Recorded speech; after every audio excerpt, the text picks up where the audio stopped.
Welcome back. I'm your Santa Barbara web guy, and today we're talking about protecting your website, and that means owning your domain name, knowing where the email and hosting is, and making backups. I was visiting with a client last week whose web designer was based out of the UK, and they haven't been able to reach this person. They were also unable to handle an emergency when their website disappeared. Literally, it's no longer online, and the domain name, luckily, is still registered.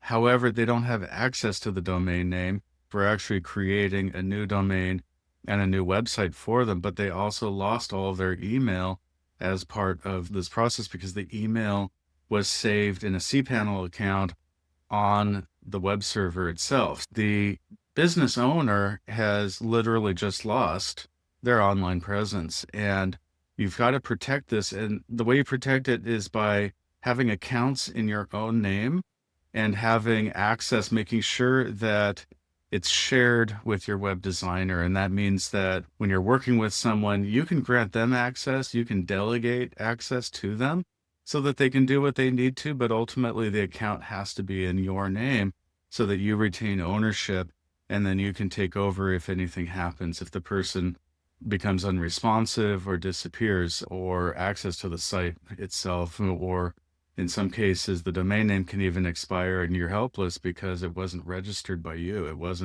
It's just not in your account. So secondary, you want to keep track of all the dates.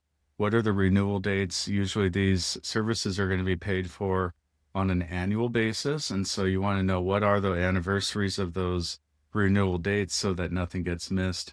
And so email, if it's on the same system, you want to know who you're paying, who are the different vendors, what are all the different services connected? Is there any special licensing on the website? Oftentimes with WordPress, people have to pay for licensing to different systems like Elementor or Divi themes. There's going to be different plugins that require different licenses, and those have to be renewed also. So knowing what all the dates are, all the services, who it is that you have to pay, and when those are due, that's a really important process that you have to take care of. So I hope this helps. Please leave your questions in the comments below, and I'll talk to you next time. Bye-bye.